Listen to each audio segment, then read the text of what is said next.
Hello, hello, and welcome to everybody.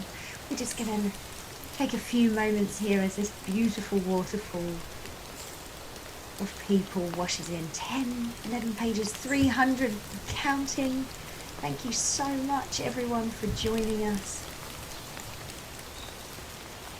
Welcome to the Outdoor Learning Store Fall Virtual Workshop Series. Let's dive right in. Hello, bonjour, oui, quiet, hola, welcome in however that works for you. My name's Jade and I'm part of the team at the Outdoor Learning Store. So we are a North American-wide charitable social enterprise that offers outdoor learning equipment and resources for educators and learners while supporting outdoor learning non-profits. I also work closely with Take Me Outside, and they're our partner in delivering this workshop. I'm joining you today from the interior of British Columbia, from a town that I call Revelstoke, but has been called Skihiken by the Snipes people who've called this place home for time immemorial. Skihiken means it's the land where the ridge meets the water, and I live at the base of the Monashi Mountains and the Columbia Mountains, and so it's very fitting. This place has also been known and stewarded by the Secwepemc, the Ktunaxa and the Okanagan Silks over time. So we know that in the context of outdoor learning in North America, it is fundamental to develop our understanding of local traditional ecological knowledge and their perspectives, to take time to nurture relationships with the Indigenous people who've called this place home for millennia. And so, if relevant to your place and you have this knowledge, we invite you to share in the chat what Indigenous territories you're joining us from today. If you're living on traditional or unceded territory and don't know whose land it is, you can visit native-land.ca. The link's going in the chat. It actually covers the entire globe and you can learn more. Starting here, this is a place to open opportunities to build relationships with your local Indigenous, First Nations or Native groups. Thank you so much. I'm Stephanie. I'm the program coordinator at Take Me Outside, and on behalf of our organization and our 50+ amazing outdoor learning partners, we're really excited to be here this evening to kick off the fall series. And I'm joining you from Vancouver Island in British Columbia on the west coast, which is Coast Salish territory. Specifically where I am is where people of the Cowichan tribes and Hulkaminam speaking people have stewarded this land since time immemorial. Thank you. So for those of you just joining us, welcome. Zoom 101 for you. Please stay muted. It just helps us with for over 400 people in here. It helps us to stay focused. You can leave your video on if you like. It's nice to present to faces, or you can hide it if you prefer. The chat is there for you to engage and collaborate and share things. Any questions you would like to pose to our fantastic presenters, pop them in the chat. I've got Stephanie and some other support people working there to collect your questions, and then we'll pose them to the presenters at the end of our initial chat.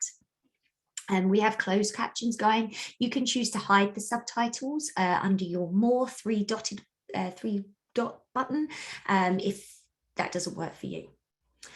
We have a presentation, which is a sort of panel question and answer today. Then there's prizes. Stay to the end. You're going to want to have a look at these prizes. You can access the recording, a discount code, and your certificate of attendance via a link that will be emailed to you shortly after the workshops. Please check your spam folder if you don't see anything by noon tomorrow. It might have gone in there. But just to kick things off, we just like to have a little understanding of what's happening. So I'm launching a poll here. So if you could please let me know, where are you joining us from? I'm just going to give 10 seconds for as many people as possible to let us know, and I can share it.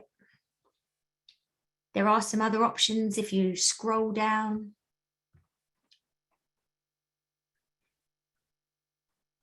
Five more seconds there. 4, 3, 2, 1. Okay, I'm ending the poll and I'm going to share the results. So we have, other than Mexico won, we have somebody from across North America and Mexico and elsewhere on this beautiful planet. Share in the chat where you are. So let us know. Thank you so much. It's so wonderful to see so many people here from such different places. And who are you? Here's my next poll. Are you a formal educator in any of these grade ranges? Early childhood, an outdoor forest person, admin or support, recreational? Are you a parent or not even an educator in the formal sense, but just really passionate about outdoor learning? And then again, share in the chat. Tell us who you are. Just going to wait another 10 seconds.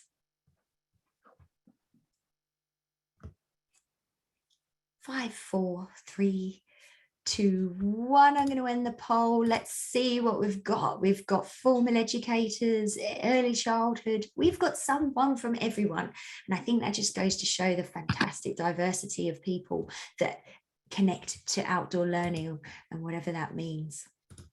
Okay, fantastic. I'm just going to share my slides with you now to do the full introduction.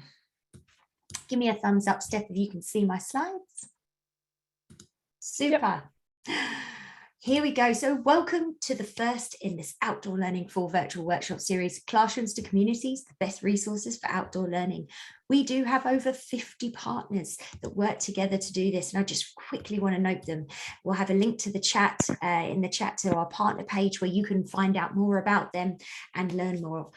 We have Take Me Outside, the Pacific Foundation for Understanding Nature Society, Econ, Green Teacher, Green Learning, Natural Curiosity, Water Rangers, Seabeam, EAPSA, Wild Sight, GEOC, Sask Outdoors, ACE, Stoked on Science, Get Outside and Play, OC, Classrooms to Communities, of course, and KB, Learning for a Sustainable Future, Eco Schools Canada, Imagine Ed, Megan Zenny, the Outdoor Council of Canada, and Nature for All, the New Brunswick Environmental Network, Sea Paws, Oceanwise, Project Wet, Interpretation Canada and the Interpretive Guides Association, Nature Kids BC, Evergreen, Project Learning Tree. And we have this now fantastic group of 14 and growing US partners from different states. And we're very excited to welcome you into the fold. And so let's get to the good stuff. On the expert panel today, we have Gillian Judson. So Gillian is the Assistant Professor in the Faculty of Education at Simon Fraser University. She teaches in educational leadership, curriculum and instruction programs. Her research looks at the role of imagination in leadership, imagination's role in learning, K to post-secondary, and imaginative and ecological teaching practices. She's author of A Walking Curriculum and 2 other books on imaginative ecological education practices. And she's co-editor of a new book coming out next spring entitled Cultivating Imagination in Leadership, Transforming Schools and Communities. Welcome, Gillian. Next up, we have Heidi Wood. Heidi is an Indigenous Education Curriculum Coordinator with the Delta School District number 37 in Canada, and a long-time participant with the Network of Inquiry and Indigenous Education. She's also the co-author of a 4-book series titled Global Indigenous Peoples and has contributed to a number of publications through the First Nations Education Steering Committee. Most recently, Walking Forward Learning from Place, which is a collaboration with Gillian as well. As an educator with mixed First Nations and European ancestry, it's her goal to support teachers with a deeper understanding of Indigenous perspectives in the BC curriculum where she's working. We find that that can be relevant across North America as well. Joining us also is Doug Anderson. Doug is Bungie, Scottish Métis from Manitoba, and he lives in Toronto. He's worked for 30 years as an educator and author and supporting people of all ages and levels in learning. He's committed to helping preserve Indigenous knowledge within Indigenous communities and to ethically facing this knowledge on its own terms and taking it into diverse urban contexts. He's played a vital role in urban land-based learning and cultural resurgence across Toronto and the establishment of large medicine and food gardens under regional Indigenous principles. Doug teaches at the University of Toronto and within elementary schools. He's a founder and creative director at Invert Media, where he helps to bring ethically diverse Indigenous perspectives into education systems and media. He devotes himself to being in the land wherever possible and can often be found tending to sites in Toronto's West End. Welcome, Doug. And last but most certainly not least is Ian Shanahan. Ian's combined passions of nature, education, art, writing, storytelling have led him to Green Teacher, where he's been the general editor since 2018. He hosts webinars, podcasts, including with me on our own Earthy Chats podcast, and his own Green Teacher podcast, Talking with Green Teachers. If you haven't checked it out, it's fantastic. He facilitates PD sessions, professional development on climate change, biodiversity, to name but a few. He worked with Ontario Parks for 13 seasons and has been a naturalist, a species at risk surveyor, a coordinator of interpretive programming. He has a bachelor's from Queen's University and a bachelor's of education at the University of Toronto, and is a certified teacher. Off the corner of his desk, he works as a voice actor, nature artist, writer, environmental consultant, and nature guide. And we are so incredibly lucky to have you and the rest of the panel. Hello.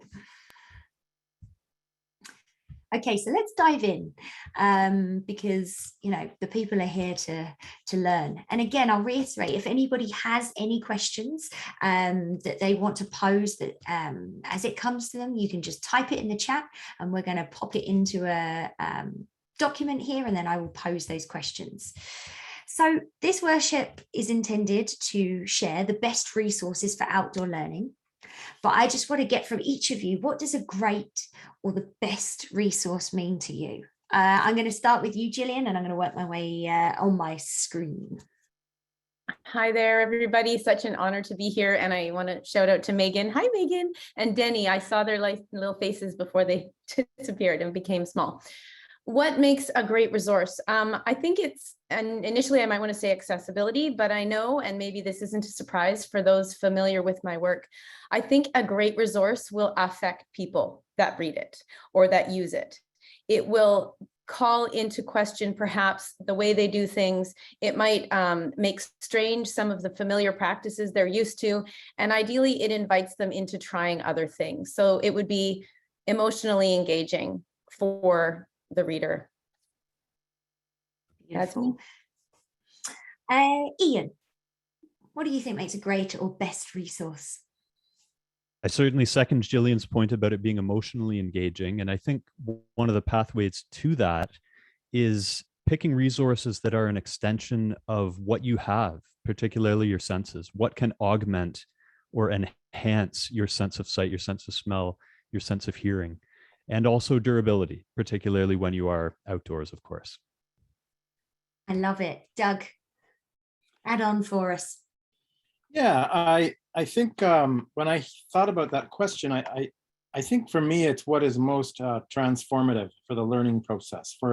So for me it's the place in the idea that is often expressed in Anishinaabemowin as ake. I may not be able to translate it well in a short period of time, but it's not just the land, it's everything in a place through time. And I guess the reason I thought about that when I was asked what were the great or the best resources is I've increasingly drifted out of buildings and into the land to the point where not alone, with other people, we're actually asserting to education systems that we want to center all the learning out there, and you know, it speaks to what Gillian was talking about, and as well as Ian, and it is emotionally engaging. It is kinesthetic. So that's my feeling about it. It's actually in the land is the best resource. That's beautiful. Heidi, anything you'd like to add on there for us? Yeah, I mean, obviously we're all going to agree on this, right? That's why we're here on the panel. We have similar perspectives and views, but for me, it is about emotions, and it's about making connections to the emotions that are sort of being brought through whatever it is that we're reading, and allowing that curiosity from what I'm looking at to sort of take me a little bit deeper, make me want to go out and try something new, open up new opportunities, but ultimately sharing experience to place, and that's thinking about place not just as a geographic location, but thinking about the history and the narrative and the knowledge that comes from that place. that's beautiful. And I think just, you know, summarizing that, the fact that everybody feels like it's about a feeling, it's not about things, it's not about and being in a particular spot or having a particular thing, but just that connection, and everybody has the potential to do that. So that's lovely. So outdoor learning for us is just this sort of wider umbrella term that encapsulates some different things. It could be connection to nature or science, climate change, sustainability, or just physical movement, or its ability to support emotional and mental well-being. And I wonder, I'm just going to pick certain people as we work through a few questions here, but what advice can you share with people who are wanting to spend more time learning outside and connecting to any of these themes? You know, how do people do outdoor learning well? Doug, what do you think?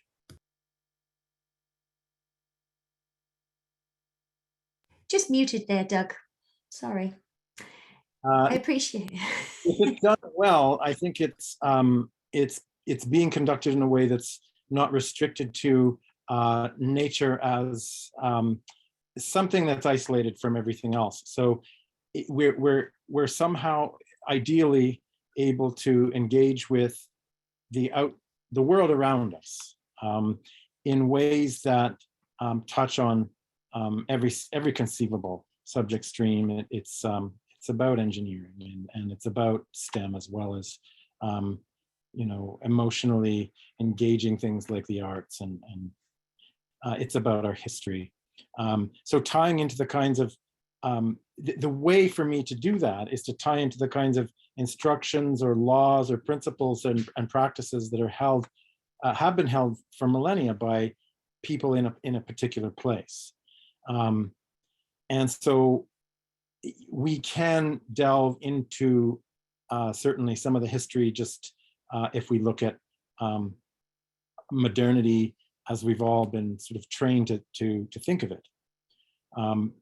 But really, it's very hard to get to the truth of a place without Indigenous people, and it's hard to be doing that without supporting their resurgence in the land.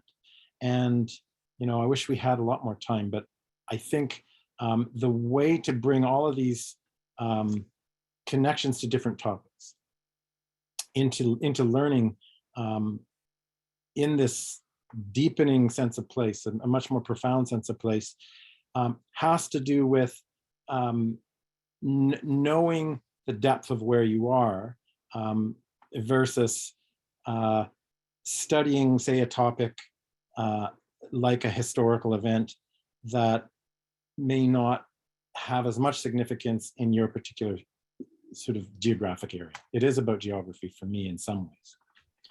And I'll explain a bit more as we proceed, but that's, for me, the best way to integrate it. And if we're not out in the world engaging with it as a story that we're in, it's very difficult to engage any learner of any age. Beautiful. But if we do that, we connect with every subject. Yeah. Excellent. Connecting to place and the people and things and everything within it. Heidi, would you have anything to share about that too? I love that idea of knowing where you are, Doug, and how deeply important that is, recognizing that you know, so many of our ancestors, we lived in relationship. We cared for the land because the land cared for us.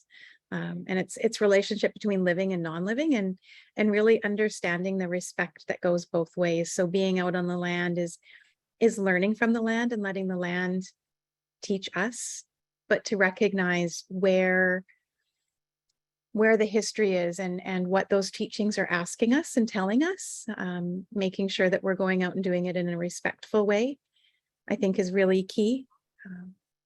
And being open to that learning, and not just assuming that, you know, we can go out onto the land and be a part of that history without actually contributing to the wellness of the land and to the living and non-living around us. Mm-hmm. That's wonderful. And I like talking about relationships and respect, it's this two-way thing. It's ecocentric rather than ego, with just sort of humans at the top of this pyramid of everything, as opposed to being a just central part of it with everything else having importance too. That's beautiful. And I like what you said about being open to learning from the land, to everything being a learning experience. Ian, how do you think you can go out and connect your classroom to your communities, and be open to learning? You know, are there some structures or things that can make that an easier process for people who are maybe not as comfortable? Yeah, I mean, I think the easy answer is doing field trips, but I realize there is a certain bureaucratic and institutional reality to that, and there often are barriers. There is also the service learning model that we see particularly in schools in the United States, where it's just integrated directly into the school experience, where during school hours, students are participating in community related projects. And there is certainly a lot of nuance in what is appropriate for students to be doing. I mean, does it get into the territory of free labor, and what is appropriate and not appropriate? So it's typically things that are not profit related. So it might be something like tree planting or invasive species removal.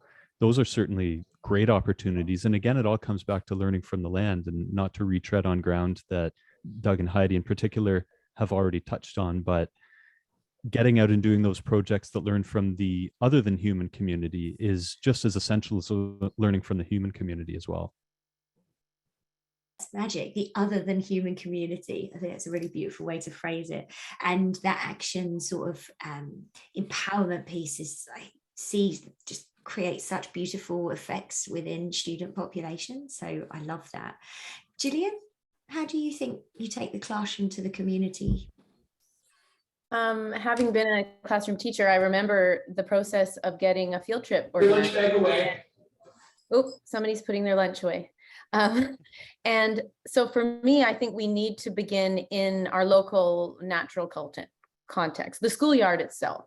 And many will say, well, there's no wildness there, but there is in fact wildness everywhere. So I would suggest that, you know, adding to what Doug and Heidi and Ian have said, in large part, this is a dispositional question.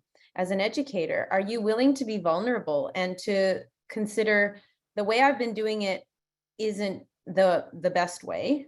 The way I've been doing it is one way. And the way I've been doing it has probably excluded a massive portion of the communities in which we live, which means the natural world itself. And so guided by, and this is the part about being brave and moving our practices outside, can you connect with like-minded people in your community to move outside? And before you have a bunch of students with you, how much time can you allot to being out there, getting to know the natural cultural context in which you're in, and tap into, as Doug said, the incredible resources of the Indigenous communities whose land you're on in the first place. So a bit of bravery is required, an open disposition, and then don't save it for the annual field trip. We need to connect kids emotionally with the natural world on an ongoing basis if we want them to love it in the ways that will make a difference. So that's kind of a answer. It's wonderful. And talking, you know, being brave, I know as a non-Indigenous community and environmental educator, that building relationships with Indigenous communities can feel scary and it can be overwhelming. And as a non-Indigenous educator, sharing Indigenous resources or perspectives or traditional ecological knowledge has been something that I've been on a journey and have been mentored into doing. Doug, if people are starting out, can you share some insight in how they can initiate and be brave?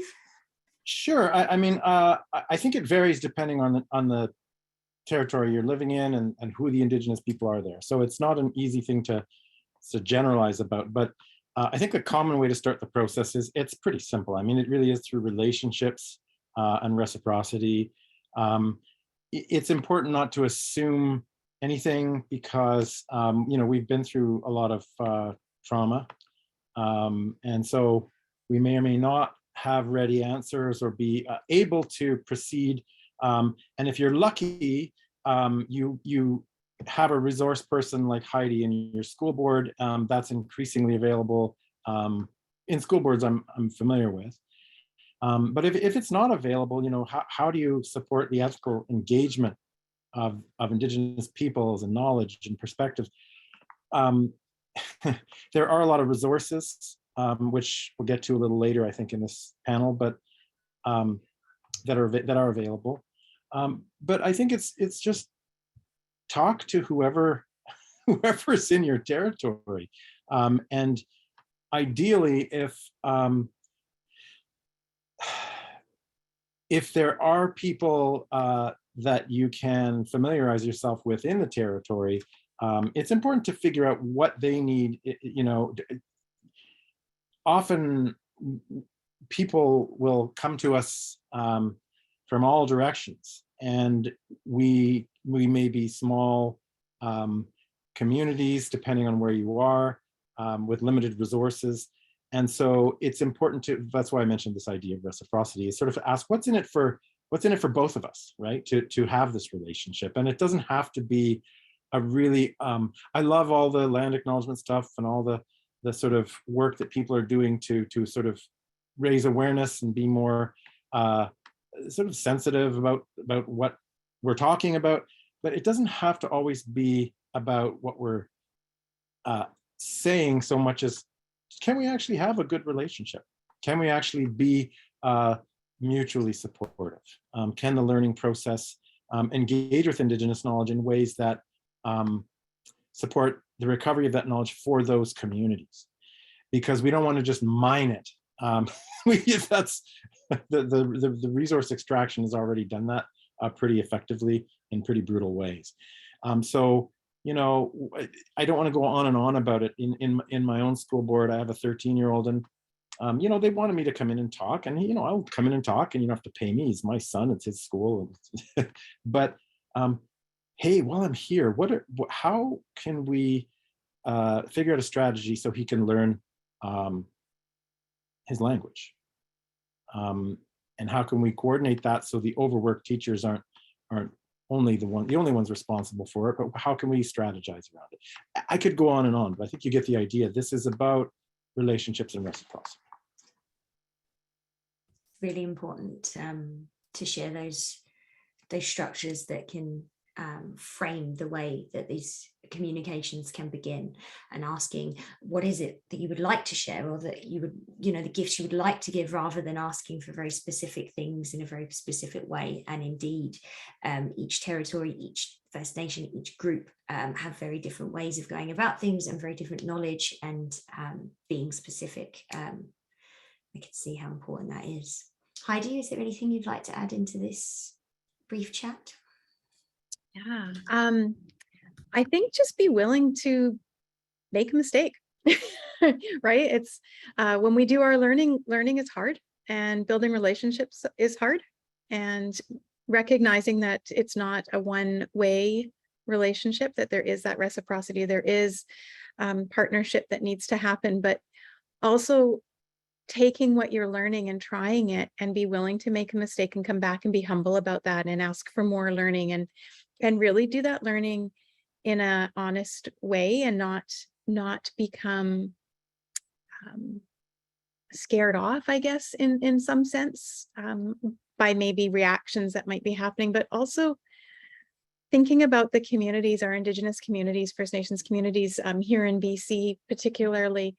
A lot of those communities are small, and right now caring for our own communities is the priority, and that you may not get the answers that you need, and not to be frustrated or disappointed, or you know, decide that you're just not going to do that learning, but find other ways in which that can happen. And that does come with being present. It comes with being vulnerable, and it comes with being willing to develop relationships in other ways.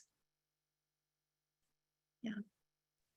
And I think, you know, with over 500 people listening to this, who are clearly devoted to being an educator, but willing to learn, I think that we clearly have a group of people that are willing to put in this work, and that's fantastic. Ian, you have spent a lot of time in more wild environments, but also live in a reasonably urban environment. And I see in the chat we've got some questions about sort of practicalities of weather and climate and things coming up. But for me, one of the big things that I notice is people feel like if they live in an urban environment, that this is not a place for outdoor learning, or this is not a place where nature exists. And I wonder what how you can share to some sort of resources or ideas about, you know, where teaching outdoors has a place in urban environments. Yeah, definitely. This picks up on Gillian's idea of wildness as opposed to strictly wilderness. And I mean, the concept of wilderness has a lot of holes in it anyways. And we don't have time to unpack all the aspects of what wilderness really is, but wildness can manifest in many different forms. And this may seem like a broken record to say it, but it is really amazing the biodiversity that exists in sidewalk cracks and in just little corners and cubbies of heavily developed urban areas. I mean, I can give you an example just very locally within walking distance of where I live. There's an area that is under development.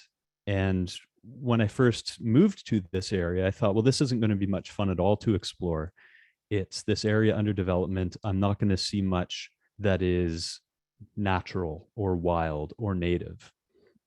But I decided to sort of take the approach of love who you're with if you're not with who you love, sort of thing, as it pertains to plants and animals.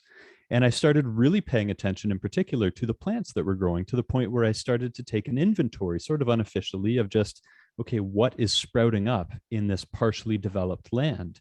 And sure, there are lots of invasive species, and the majority of species are not native to this area. But there are stories there too. I mean, why is prostrate knotweed ubiquitous almost all across the world? Why are dandelions ubiquitous almost all across the world? What is it about them that makes them so resilient? Why can they endure in soil for so many years, dormant, and then spring to life when the right conditions hit? And then this starts to tap into storytelling and the emotional aspect. And it is also surprising, pleasantly, how many native species have sprouted up. I mean, this time of the year right now, September, asters and goldenrods, and there's this wonderful chapter in Braiding Sweetgrass about the complementary colors of the New England asters, which are bright purple, contrasting with the yellow of the various goldenrod species in sort of New York, Great Lakes region, Great Lakes Basin.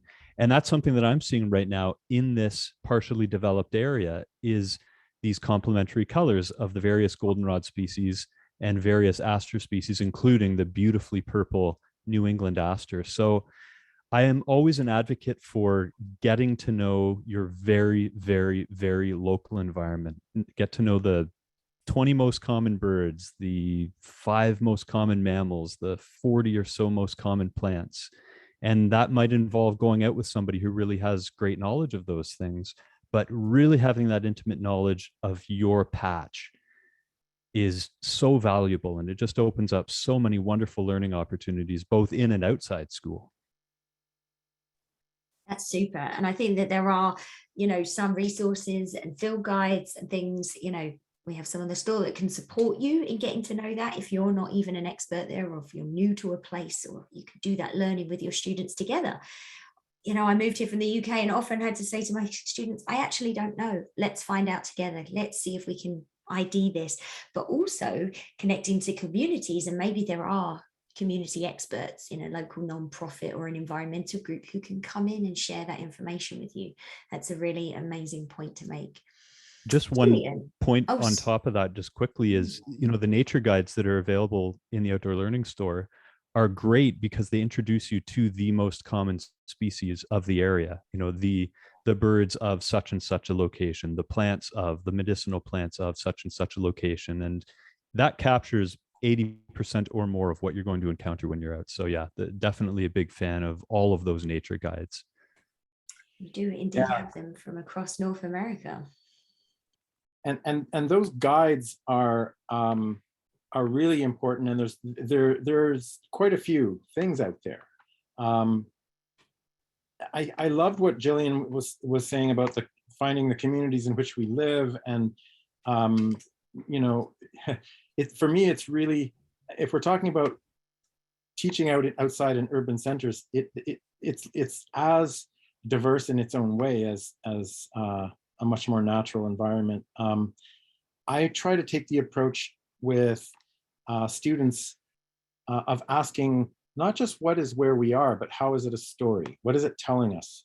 What knowledge is reaching us or speaking to us? So when Ian's talking about what's growing in the cracks in the sidewalk, there's absolutely a history knowledge, there's stories about the places we're in that tie into how people have lived and traded here for a very long time, and more recently, how people have used and related to those life forms coming through the sidewalk. But it doesn't have to be nature. If you're in a city, you know, looking at a deep sense of place can be a construction site or a supermarket, or a senior in the neighborhood who knows, you know, what was there 60 years ago and what that was like. And this is what I mean when I say that, you know, our perspectives on place don't have to be, yes, we need to restore balance with nature. But it does involve management of an engagement with the land. And it also involves exploring things with students that go into the deep story of your place. Could be the politics of what's happening now. Maybe there's NIMBYs and organizing against something, you know, what's their issue? And it absolutely connects with learning about balance and reciprocity in the world around us, about laws and principles that we've neglected for too long. Or looking forward, you know, what, you know, we can ask what's been there, knowing your history. You know, in Toronto, the thing that amazes me is that in public school, in elementary school, I think I'm sure I learned about the Beaver Wars, but nobody told me, you know, that we were sitting on the corpses, right? And I think not just children, people of all ages can really engage in learning much better if we're going out and visiting sort of places where there have been historical events. And it's not, this is also a good way to look at it and think about it if you don't have access to Indigenous elders or people who can help you with that kind of knowledge. There's still pathways to accessing a deep sense of the place here. And also what may come to be there, right? Because if you want to touch on any given subject stream, and you can look 7 generations ahead. And I'm seeing amazing stuff happening with very young children who are considering what they may need to do or know, or what their grandchildren may need to do or know. And it's a hopeful thing, right? It provides very real pathways. One of the things I struggle with, a lot of us I think are struggling with as our kids become adolescents and young adults, is anxiety and depression. And I think our learning, if we deepen our sense of place in a city, it can actually give cause for hope. It's not just the cracks in the sidewalk, it's what we can dream. And you know, I'm going on and on, but it's helping kids to get out and really look at what's there. You know, what is really here? How do we deal with this? How do we manage this? How do we change it? Could go on and on, but you know, I think you get the idea. So many beautiful points there. But I feel like, yeah, everything you were saying just builds back to connection, and it can be connection in this moment. But also I feel like these sort of more abstract or complex ideas of spatial or geographical or temporal scales that perhaps haven't been taught until older grades, that actually can be picked up by younger students, and then they can take action and you know, preempt this this feeling that they might not be able to have choices or make an impact based on the news or social media and things that are telling them about our environment. But when you do learn, and you learn about all the changes, you know that it can also, change happens. The only constant is change. So I think that's a really powerful point.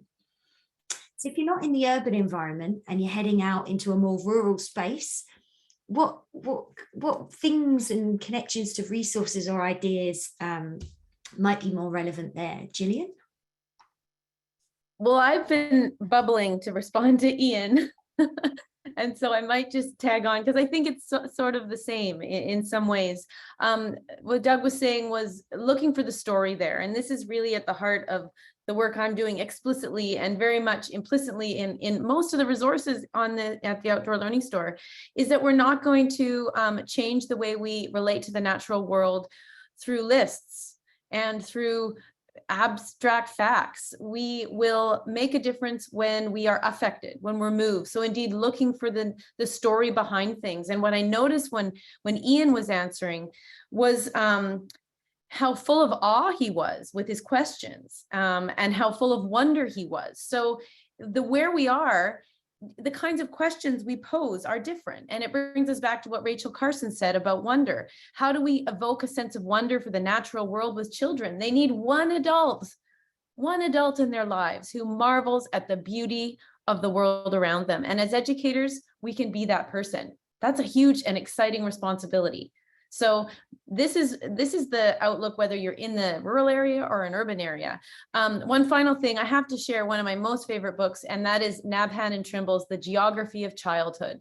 And I've read it and reread it. And what I love is what they say in there is that they say naturalists are born.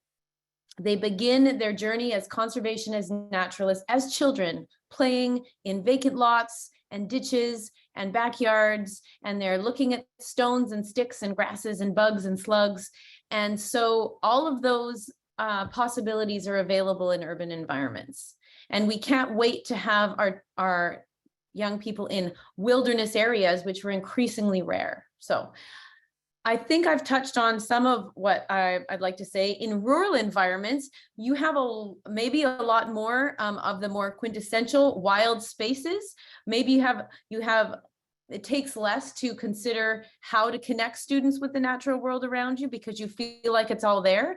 But we have to be intentional, I believe, in cultivating ecological understanding. Just because we're in a country setting, we have to still be very intentional, as panelists have said today, to identify the story. What is the emotional piece of this we want students to feel? We don't want to leave it to chance, for example, and we don't want to assume that kids are picking up garbage that's helpful for the community, but it may not bring them any closer to loving the natural world. So intention, whether we're in urban or rural environments. I'll stop there. I love it. Heidi, did you have anything you'd like to add there? Wow. Story. I think that's going to be the key word for all of us. One of the greatest, fondest memories that I have is being with my grandfather, who was a naturalist. And I grew up in Haida Gwaii and pretty rural community. And just thinking about, he used to always ask me, what is the story of this? And it might be, something from the other than human world. And it could have been an animal, it could have been a plant, it could have been looking at something in the sky that, might build our curiosity and asking about those questions. What is that story? And if that is the story of right now, what is the story from before? Right. And the kinship stories that go with that particular element that we're thinking about. So really thinking about the story and really accessing those resources to be able to bring in knowledge, to make those connections and to engage those emotions and to really just connect with what's out on the land and having the land really connect back with us. And absolutely right, Jillian, with the intention. If we go out with the right intention, if we have intention, then it will connect. That's lovely. And talking of resources, one of the first questions collected was Lisa asking, it's sort of less of a question, but that all of the books behind you, Heidi, she would love a list of them so they can explore. So I wonder if we could pick your brain for that, and perhaps we could follow up in the email afterwards. I'm going to finish my questions there. Thank you so much for that beautiful discussion, and now open it up to the floor and to the questions that have been coming into the chat. And if you have extras, please type them in. I'm sorry there might not be opportunity to answer them all in the next little while here, but it will be fantastic to get started. And after we've done sort of a soft close and got to our prizes, then there's a chance maybe for some more informal chat just for 10 or 15 minutes at the end as well. But we want to make sure everybody has, that we honor everybody's time on the screen. So Catherine Carney asks, how about, you know, she's talking about urban students particularly, but how do you encourage students that don't like being outside? Does anyone have a, you know, Gillian's got her hand up. Please go ahead. How do you get them to want to be out there? So interesting, because I think youth today are typically more estranged than ever from the natural world, unfortunately. And it was definitely something that inspired my research, was this complete lack of emotional connection to the natural world, very much a sort of being active sense. Well, I like nature because I want to play soccer out there. I need to go mountain biking, but missing that deeper connection. So just like any real problem, I don't think there's any quick fix. But if the children or the youth aren't cold or wet or too hot, like, I mean, we need to be appropriately dressed. We sometimes it's not a question of bad weather, but it's a question of bad clothing or what we're equipped with. If they're comfortable, then we can begin sort of baby steps to make that transition. But just like all of this work, we have to work very hard to switch the belief that outdoor learning isn't real academic work, because we face that too. So we have to change the disposition, I hate to say it, one step at a time, with the ways we talk about learning, with the ways we describe student academic success. So piece by piece, that's my bit. Go on, Doug, take the floor. I would say this is a bit utopian, probably for just about everyone, including many people that I work with. But yeah, most people aren't inclined to get their hands dirty or their expensive shoes. You know, a lot of kids in the city are worried about their shoes, in my experience. And what we're trying to do on the land, and some of the land we're working on, we're transforming large areas of land in an urban center in Toronto, on various sites, is we've decided to use invasive materials to build structures, so that we can bring students out of their schools to the land, but there's a roof, there's open air, and there are ways to begin to engage with them that doesn't necessarily mean that everyone has to pick up a shovel or, you know, get the dirt under their fingernails. But they're in an environment that's beautiful, and there's fresh air, and there's a different feeling. And what I'm finding is the kids will come into that kind of an environment, and even if they're not inclined to you know, be and like my own kid, he comes to the garden, but he doesn't get his hands dirty yet, and maybe he never will, but he's around it, and there are places for him to sit. And I think we need to accommodate those people. I think we have it's not just recently. I think we've got a century or more of people who've been pretty sedentary, and increasingly so. And so we've got to move them outside. And this is good for the pandemic, which seems to be continuing. So think about that. It may not be, I mean, that's a tall order, but we are doing this. We are actually building these structures, and we're sitting outside with them, and they can sit in chairs, you know, comfortably. Totally. Just get them out there. Start there and see how it unfolds. I love it. Okay, moving on. I'm seeing lots of things, lots of different people talking about extreme weather. So we've got Natalie talking about 104 degrees Fahrenheit or 40-ish degrees Celsius with humidity. Neha's talking about being in the snow. Margaret, how do we make it good during winter? Anyone got some advice? Maybe Ian or Heidi, as you haven't answered just yet, about extreme weather? I think in terms of cold, it's always very useful, and maybe this can be done through a donation drive, but just to have extra clothing on hand and extra layers in particular. You always need extra layers. It seems when it's cold out, you're always one layer short. So having those extra layers, an extra layer of gloves, of course, extremities, ears, fingers, toes, just having that on hand is essential. And it also flattens things in terms of access, bringing in the equity aspect of the discussion. So yeah, that just from a very practical standpoint, it's very useful to have that reservoir of extra clothing. I think too that, there are going to be some of those days where we know you're not going to take the children out for those very extreme weathers, opportunities that come around, and to use those to the advantage, not the disadvantage. So learn about the weather, learn about why these are extreme compared to now versus, 5 years ago even, and how that's in sort of affecting and impacting our spaces around us. What is that doing? Here we are sitting in the Lower Mainland in British Columbia right now, thinking about family and friends who are being completely smoked out with forest fires. And, 6 months ago they had floods. And so what does that actually look like to that story? So go back to that story idea and bringing that forward, but also taking that time, to do the learning before going outside. So obviously we're not going to go outside today. It's,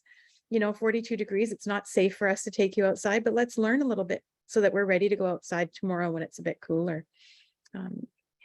We want to make sure that those opportunities still exist for the students, but obviously in a safe way. Gillian, you had something to add? I was just going to say there's sort of this belief that we go outside when it's really nice out. And if you wait till it's really nice out in Vancouver, you're not going to go out very much. So we can get wet. Human beings can get wet. Like, it's okay. Of course, we don't want the children to come back in and be wet all day. So we need to have that preparation. But learning outside in the rain is a beautiful thing. So I think we have to rethink about what's the weather that's bad.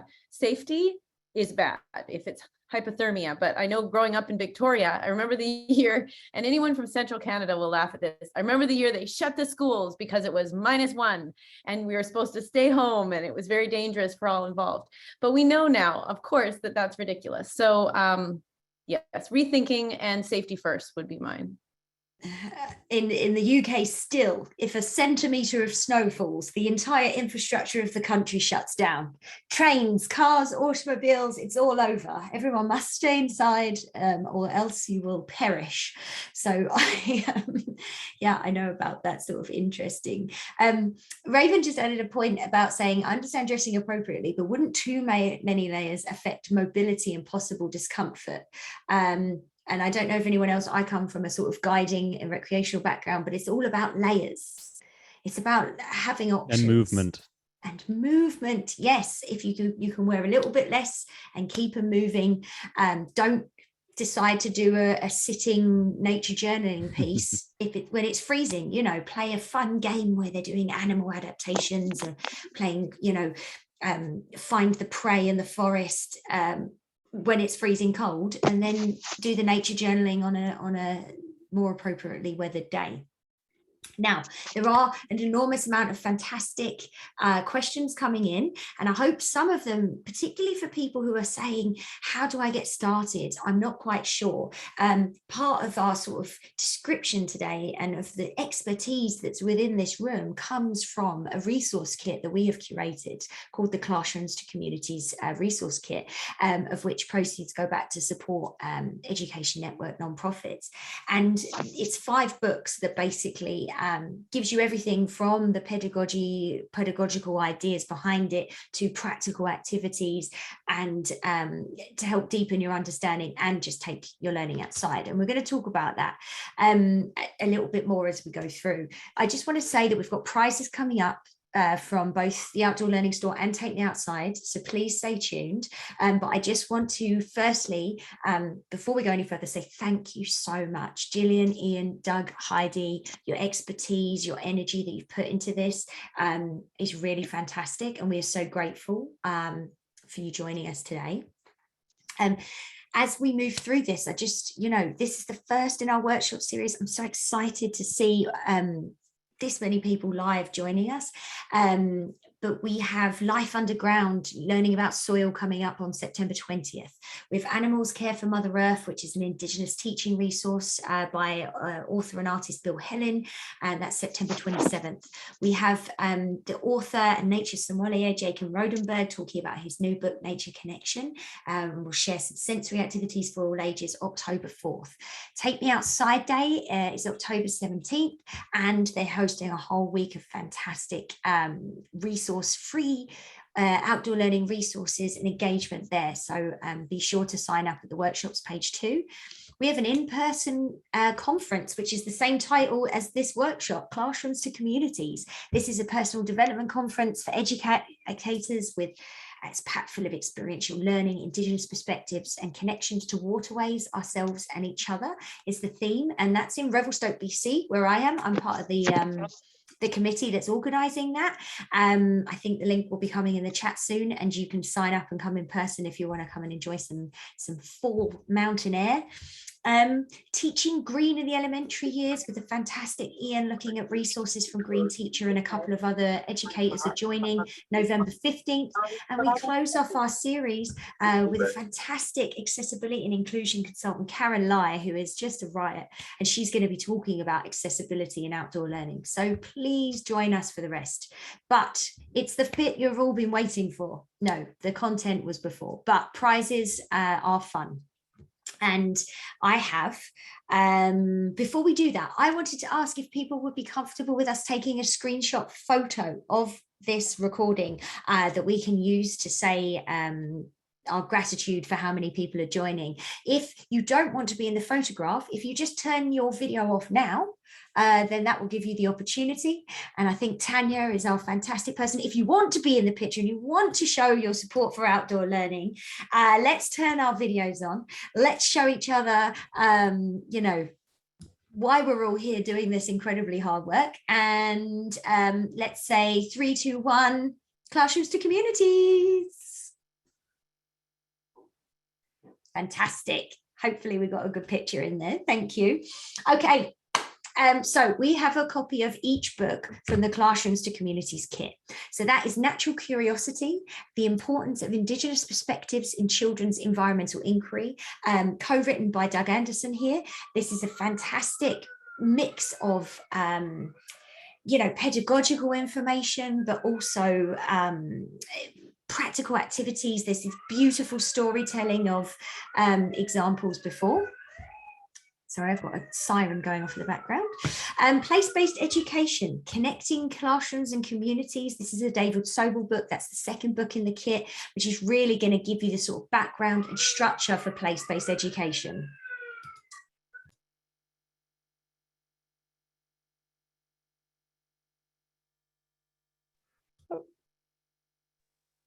That's Gillian Judson's book. I'm going to let you speak to it for a second. Oh, I just couldn't hear you. It went quiet for a sec. So I was just, the walking curriculum is hopefully something that can help people think about emotionally and imaginatively rethinking their teaching, moving outdoors with that. That's amazing. Thank you so much. The fourth book in the kit is the Big Book of Nature Activities. This is a year-round guide to outdoor learning that covers all different geographical spaces and has these incredible sort of sensory and engaging activities that you can take across all different age groups to take your learning. It's like the Bible of outdoor learning. It's great. And the final book is of the 5 is Teaching Kids About Climate Change. Ian, did you want to just say a couple of words about that? Yeah, obviously the term climate change has a lot of weight behind it, and a lot of that is negative. But with this book, which is produced by Green Teacher, I can't take any of the credit. That's my predecessor, Tim Grant. It's focused on solutions, it's hands-on, and most of the activities can be done outdoors. So it's a very engaging approach to learning about a topic that can be challenging, can be very challenging. one of my favorites that I utilize all the time is the carbon dioxide game, which is this sort of like physical circle game where children act as different atmospheric gases, and the sunbeams coming in trying to tag the earth and get out without being captured. And there's these really simple printout cards where you can sort of change the dynamics of the game based on emissions and then actions we can take. It's a really beautiful, practical way to engage. So these books are going to give you these ideas. They're going to help you structure, and we're hoping to cover you for all bases that you need. So prizes, there are 5 books, so 5 prizes from me, and then I have 2 Take Me Outside gift cards to give away. And I am a bit naughty in that I don't just give anything away for free. So you're going to have to work a little bit here for me. There is an anagram, a riddle, some quizzes. So what I need is everyone typing fingers at the ready. And into the chat, first person to get it right, I've got Steph K is behind the scenes. She's going to try and find the first correct answer gets it. So to win Natural Curiosity, the importance of Indigenous perspectives in children's environmental inquiry, I'm going to ask you to unscramble this word.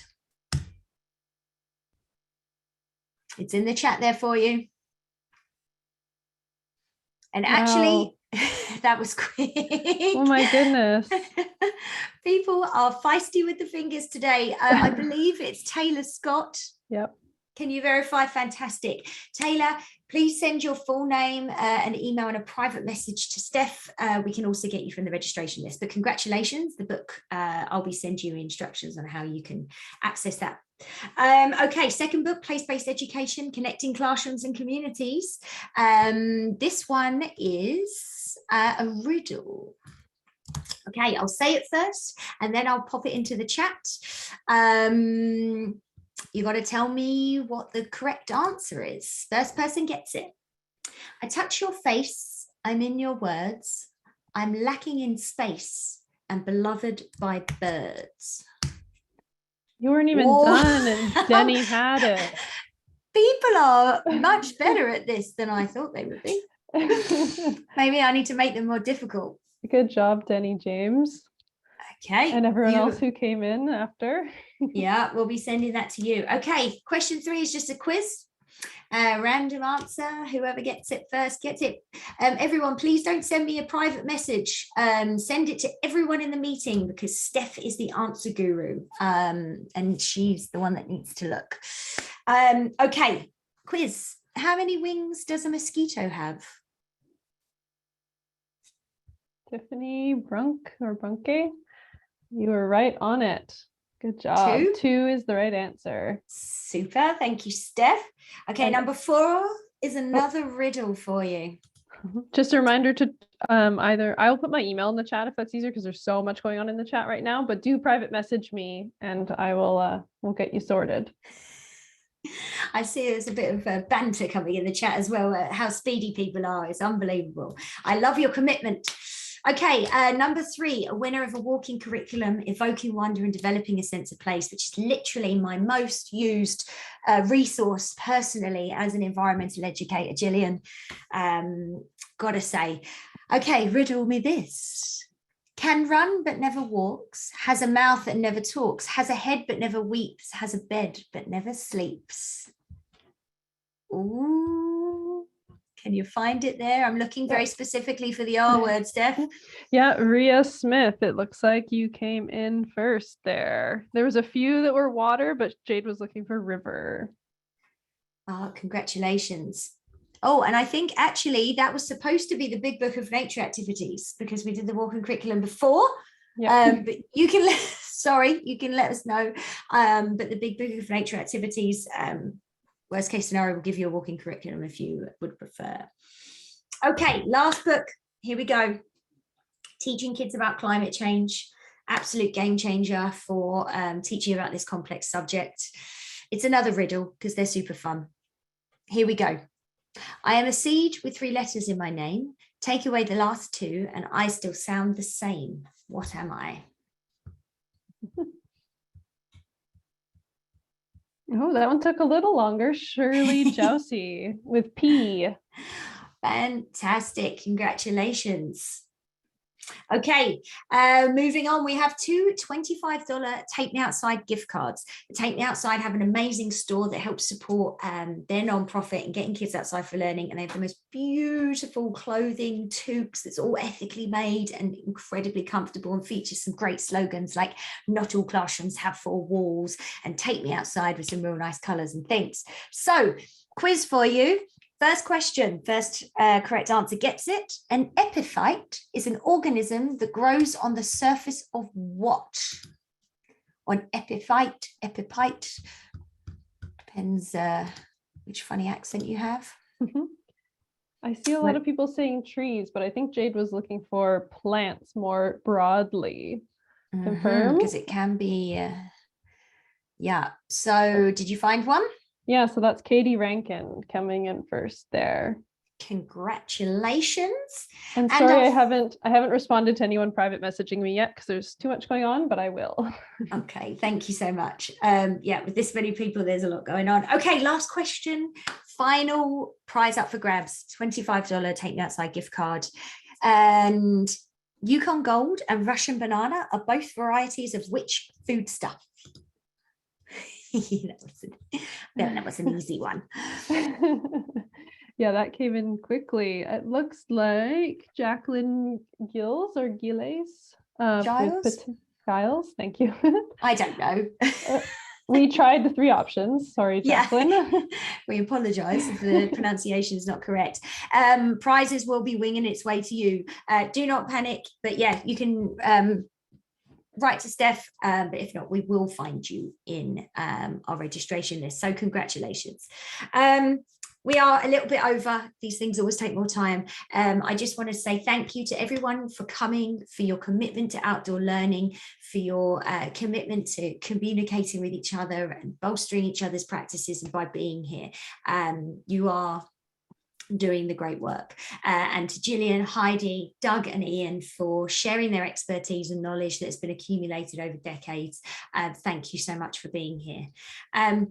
Email with the recording, forms to get your certificate, links to resources will come in an email. If you don't have it by tomorrow lunchtime, check your spam, please. It will be in there.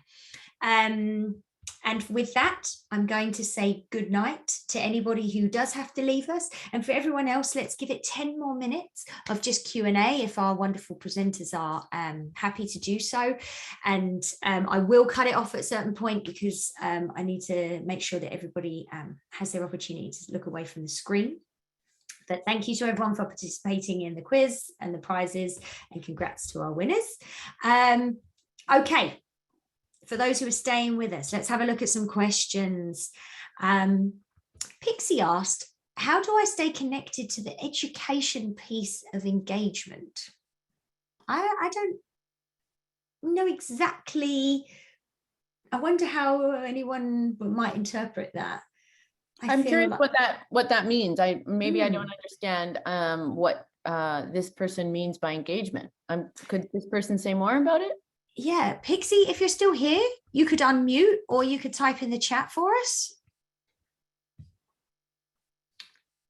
If not, I'm going to hold on, see if we get something into the chat about that. But I'm going to move on to another question while we figure that out. Courtney's asking that they have special educational goals of reading and math. How do you implement those outdoors? Or do you recommend just doing the classwork outside, just taking whatever it was that you were going to do and doing it outside? Or are there ways to, to specify? Go, Gillian. I would love to just, I hate to do self-promotion, but that was a huge piece of my book on the second book that gives a little bit of theory is how do we teach outside, and what's the story on learning to read and enhancing our reading, and how do we do that in a way that connects us in a way that makes us notice and feel the natural world. So it's all based around a tracking metaphor. And so I would say no, in the long term, just simply moving outside isn't really learning in a way that enriches literacy through the place, but it's always a first step. So that would be mine. And if you're interested, it's a resource that is available on the Outdoor Learning Store that was based on my work in an outdoor school. Amazing. And I can say, having read it, that it's really practical. Not only does it give the justification and the understanding about why things should be done slightly differently, but it really gives you the tools to implement that. Anybody else want to add on to that, or should we pick another question? I just love to say that, you know, the outdoors is math. Everything outdoors is about math, and there's so many stories of learning. One of my favorites, Nadine McSpadden's Acorns for Walaya, it talks about the teachings of reciprocity through math and counting. So there's many different ways of looking at math and working with inquiry around math and nature. It's very possible. Amazing. Jessica asks, are there resources for engaging older students in place-based and land-based learning?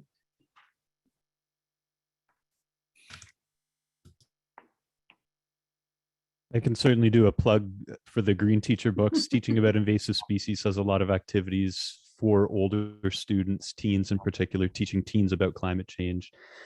And I mean, I don't know why braiding sweetgrass isn't mandatory reading. I'm sure it is in a lot of areas, and I know some universities have it, but I mean, if we're reading The Giver and The Lord of the Flies and The Great Gatsby, braiding sweetgrass just has to be in there. My 2 cents. And we have the new youth adult version available for pre-order that Monique Grace Smith has adapted to braiding sweetgrass for youth. Yes, it's on the store. It's coming. Yeah, it's on the way. Sneak preview. If you scroll down on our workshops page, Monique is actually going to be joining us to talk about that book in January. So you can sign up for that now.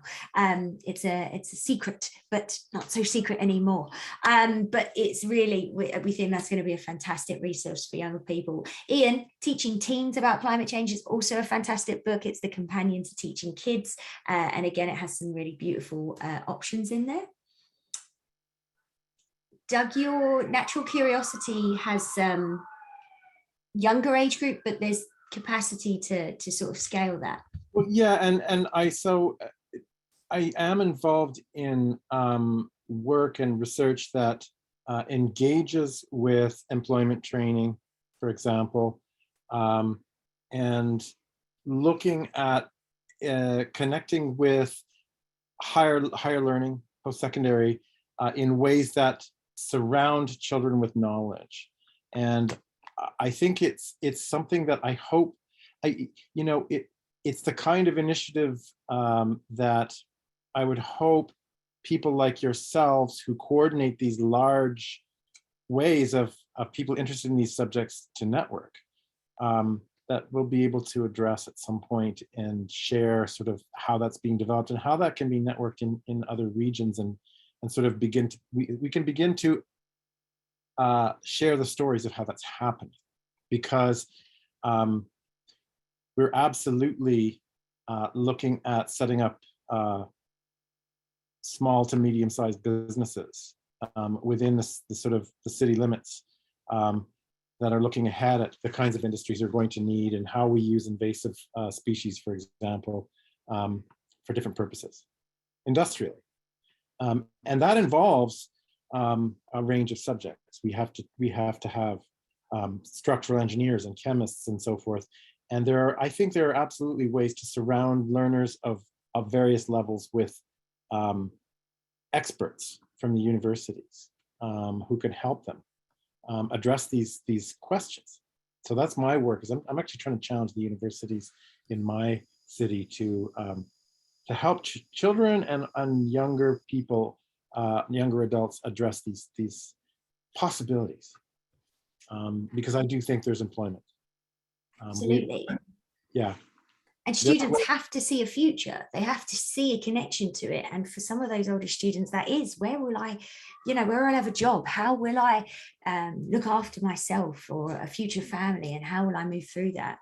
And for example, I'm on a search and rescue team. You can reach out to other organizations in your community like that and ask for them to maybe come and do something on first aid or swift water rescue, or connecting people in to these sort of skill sets or qualifications that tie in to the natural world. So that would be my extra 2 cents there too. Okay, Karen asked, what are your favorite read aloud books for upper elementary or middle school? Anybody got something there? If they don't, I have one which is Groundswell, which is an amazing collection of articles on climate change, and it's a mixture of Indigenous and non-Indigenous creators. That's a really amazing read aloud and then facilitates discussion. Anybody else got a recommendation? There's so much. There's so much. I think the people who are holding this and hosting this can probably, if you go to their websites. What we do, kind of try to curate this through a list of resources for you. Please have a look. But thanks, Doug. I do love, in particular, an important book by Aimee Craft, AIMEE, CRAFT, Aimee Craft, and it's I'll put it in the chat. I don't have it at the top of my head, but I'll stick it. Beautiful. And if we have any ideas, we'll be sure to add those to the resource list, and that will go out in your follow-up email. So we'll have a little think on it and come in. I'm going to have one more question and honor everyone's time and be so grateful for everyone joining us today. Okay, this is maybe more of a structural, but Kelly was talking about having to eat lunch outside during the winter months. They have 4 or 5 year olds, or perhaps just other structural ideas. Any thoughts on how to facilitate these kind of like necessary parts of the day, but do them outside?